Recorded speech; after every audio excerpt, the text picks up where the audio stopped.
දැන් ඔන්න මේ කැලේක හිටියා සිංහෙක්. බලලා දන්නවා කැලේ රජා සිංහයානේ.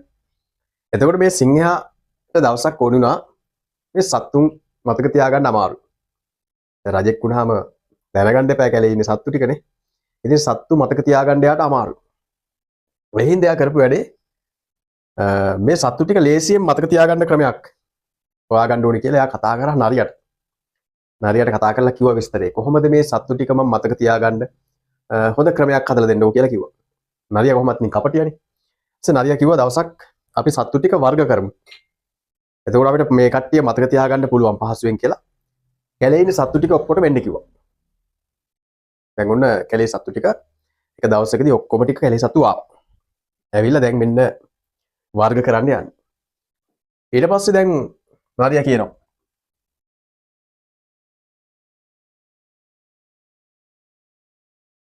කියනවා දැන් ඔය ඉන්න සත්තුන්ගේ හොඳු වැට පේලියක් තියෙන කට්ටිය එක පැත්තකට වෙන්න. හොඳු වැට පේලියක් නැති අය තව පැත්තකට වෙන්න. ඊට පස්සේ ඔන්න දැන් සත්තු ටික කාණ්ඩ දෙකකට බෙදෙනවා දැන් ඔන්න. අපි බලමු කොහොමද මේ සත්තු ටික වර්ග වෙන්නේ කියලා. එතකොට මේ හොඳු වැට පේලියක් තියෙන කට්ටිය එයාලා නම් කරා පෘෂ්ඨ වංශීන් කියලා.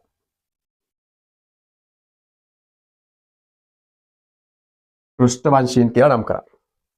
හොඳු වැට පේලියක් නැති කට්ටිය එයාලා නම් කරා අපෘෂ්ඨ වංශීන් කියලා නම් කරා. ඔන්න දැන් කාණ්ඩ දෙකකට බෙදලා තියෙනවා. දැන් හරි පහසුයි. ඊට පස්සේ එයාලා කිව්වා මේ ඔය හොඳු වැට පේලියක් තියෙන කට්ටියනේ පෘෂ්ඨ වංශීන්. එයාලා ටික වෙනම ගත්තා. වෙනම අරගෙන ඔන්න දැන් නරියා කියනවා ඔයාලගේ කවුද වැඩිපුරම ජලයේ ඉන්න කට්ටිය? කරමල් වලින් හුස්ම ගන්න අය කවුද? ඊට පස්සේ වරල් වලින් පීනන අය කවුද? කොරපොතු තියන අය කවුද? මෙන්න මෙහෙම ලක්ෂණ ටිකක් කියලා එන්නේ කට්ටිය එක පැත්තකට එන්න කියලා කිව්වා. ඊට පස්සේ යාලට දැම්ම ඔන්න මත්සයින් කියලා නමක්. මත්සයින්. ඔන්න දැන් කාණ්ඩ වලට මෙයාලා බෙදාගෙන යන්නේ. ඊට පස්සේ කිව්වා දැන් එන්න බලන්න දියේ ගොඩේ දෙකේම ඉන්න පුළුවන් කට්ටිය. වතුරෙත් ඉන්න පුළුවන්, ගොඩබිමත් ඉන්න පුළුවන්. වතුරේ ඉන්නකොට මෙයාලා කරබල් වලින් හුස්ම ගන්නවා, සුසුනේ කරනවා. ගොඩබිම ඉන්නකොට මෙයාලා පෙනහළු වලින් හුස්ම ගන්නවා. අන්නේ කාණ්ඩය එක පැත්තකට ආවා. ඊට පස්සේ යාලට නම් කරා උභය ජීවීන් කියලා. ඊට පස්සේ මේ නරියා කියනවා දැන් සම්පූර්ණයෙන්ම ගොඩබිම ඉන්න පුළුවන්. බඩ ගාගෙන යන කට්ටිය. හුස්ම ගන්න පෙනහළු වලින්. පාදවල නකර නියපොතු තියෙනවා, කොරපොතු තියෙනවා. වියලි සමක් තියෙනවා. එහෙම කට්ටිය එක පැත්තකට එන්න කියලා කිව්වා. ඊට පස්සේ යාළුවා නම් කරා උරගයින් කියලා. ඊට පස්සේ මෙයාලා කියනවා මේ කවුද මෙයාලාව නම් කරන්නේ කාණ්ඩ කරන්නේ කවුද? මේ පෘෂ්ඨ වංශීන් කියලා වෙන් කරපු කට්ටිය. හොඳු වැට පේලියක් තියෙනවා කියලා වෙන් කරපු කට්ටිය තමයි මෙන්න මේ දැන් මෙයාලා වෙන් කරන්නේ කාණ්ඩ කරන්නේ. අපෘෂ්ඨ වංශීන් නෙවෙයි කට්ටිය වෙන පැත්තක බලන් ඉන්නවා. දැන් මෙයාලා කොහොමද වර්ග කරන්නේ කියලා. එහෙනම් අපිත් ඊළඟට වර්ග කරයින් කියලා බලන් ඉන්නවා. දැන් ඊට පස්සේ උරගයින් නම් කරා. ඊට පස්සේ මෙයාලා කිව්වා දැන් පියාඹන්න පුළුවන් සමහර අයට පියාඹන්න පුළුවන් පියාපත් තියෙනවා. පියාටු තියෙනවා. හොටක් තියෙනවා. හොටක් තියෙනවා දත් නැහැ. තීව්‍ර සංවේදී මොළයක් තියෙනවා. ඒතර ඔන්න එතන හිටපු කුරුල්ලෝ ටික එක පැත්තකට ආවා. එයාලට නම් කරා පක්ෂීන් කියලා. දැන් ඉතුරුනේ ලොකු ලොකු සත්තු ටික. නේ? දැන් තමයි වැදගත්ම සත්තු ටික ඉතුරුලා තියෙන්නේ. දැන් නරියා කියනවා දැන් ඔයාලගේ ලක්ෂණ කියන්නේ. මොනවද ඔයාලට තියෙන්න පුළුවන් ලක්ෂණ? ආයෙත් දැන් සත්තු කියනවා. අපිට අපේ ළමයි කිරි බීලා වැඩෙන්නේ. අපිට ඇසේ කඳුළු වෙනවා. ස්වේද ග්‍රන්ථි වලින් අපේ කඳුළු වෙනවා. ඊට පස්සේ අපිට අපේ සම රෝම වලින් ලොම් වලින් වැහිලා තියෙන්නේ. මෙන්න මෙහෙම ලක්ෂණ කියනවා. අපේ හෘදේ කුටීර 4ක් තියෙනවා. පෙනහළු වලින් තමයි අපි ශ්වසනය කරන්නේ. මෙන්න මේ ලක්ෂණ කිව්වහම එයාලට දානවා ශීරපායින් කියලා. හරි. ඔන්න ඊට පස්සේ මෙයාලා පෘෂ්ඨ වංශීන් කාණ්ඩය දැන් ඔන්න ওই ටිකෙන් වෙන් කරාම එයාලා ඉවරුණා. ඊට පස්සේ නරියා කියනවා එහෙනම් කොඳු වැට පෙළයක් නැති කට්ටිය අපෘෂ්ඨ වංශීන් ටික එන්න බලන්න කියලා කියනවා. දැන් ඒ කට්ටිය ආවා. දැන් අර කට්ටිය අයින් කරා. අපෘෂ්ඨ වංශීන් ටික දැන් මෙයා නරියා ඔන්න ලක්ෂණ වලට බෙදලා. දැන් එයා කලින් හිතාගෙන ආපු ලක්ෂණ කියනවා. අපෘෂ්ඨ වංශීන් ආවම පස්සේ නරියා කියනවා ජලයේ ජීවත් වෙන සිලින්ඩරාකාර දේහයක් තියෙන ද්විප්‍රස්තර මෙයාලා හරීම තුනී සිහින් ද්විප්‍රස්තර දේහයේ සෛලස්තර දෙකක් තියෙන සත්තු ටික එක පැත්තකට එන්න කියලා කියනවා. ඔන්න එතකොට එයාලට නම් කරනවා නිඩාරියා කියලා.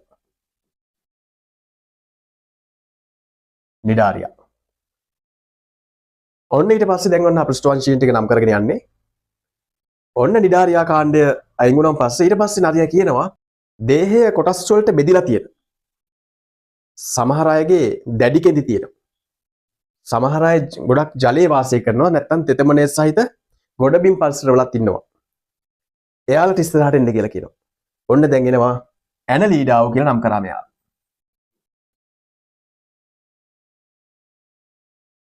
ඇනලීඩා. එතකොට එයාලට එනවා පත්තෑ පණුව. කූඩැල්ලා එනවා. මෙන්න මේ කාණ්ඩය ඇනලීඩා කියලා නම් කරා. ඊට පස්සේ කිව්වා මෘදු දේහයක් තියෙන. අනික සෙවල සහිත සමක් තියෙන. සෙවලයෝ ටිකක් නේ. සෙවල සහිත සමක් තියෙන මෘදු දේහයක් තියෙන සතුන්ට ඉස්සරහට එන්න කියනවා. මෙයාලගේ සමහර අයට කවචක් තියෙන ඔන්න එයාලත් එන්න කියලා කියනවා. ඔන්න එතකොට එනවා මොලුස්කාව. මොලුස්කා. ඊට පස්සේ කියනවා ඊට පස්සේ ගොඩාක් පොකු කාණ්ඩයක් ඉතුරුලා තියෙනවා. දැන් ඔන්න කියනවා පාදවල සංදි තියෙන. කොටස් වලට පාදයේ බෙදලා තියෙන. මෙයාලගේ බාහිර ආවරණයක් තියෙන. ඒක කයිටින් වලින් හදලා තියෙන. සමහර අයගේ පියාපත් තියෙන. ඉන්න විශාලම කාණ්ඩයක් දැන් කතා කරන්නේ. මෙන්න මෙයාලට එන්න කියනවා. ආන් එයාලා නම් කරනවා ආත්‍රපෝඩා කියලා.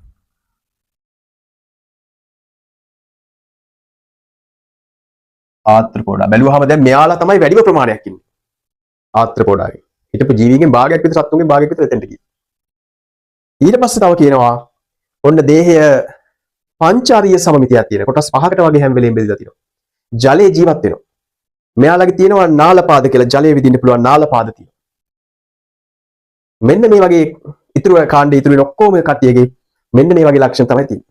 එතකොට එතන ඉන්නවා තාරකා මත්ස්‍යෝ, මුහුදු කැකිලි, ඉකිරියෝ වගේ සත්තු ටිකක් ඉතුරු වෙනවා. එයාලා නම් කරනවා එකයිනොඩෝමීටා කියලා.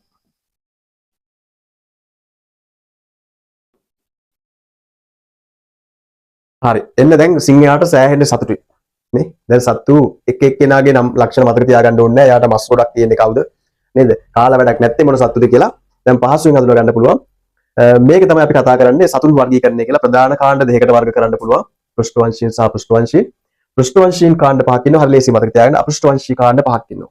පෘෂ්ඨවංශීන් මත්ස්‍යයින්, පිස්කේස් කියලා අපි කියනවා. උභයජීවීන්, ඇම්ෆිබියා කියලා අපි කියනවා. උරගයින්, රෙප්ටීලියා කියලා කියනවා. පක්ෂීන්, ආවේස්, ශීරපායින්, මෙමේලියා. අපෘෂ්ඨවංශී කාණ්ඩ පහයි නිඩාරියා, ඇනලීඩා, මොලුස්කා, ආත්‍රපෝඩා, එකයිනොඩෝමීටා.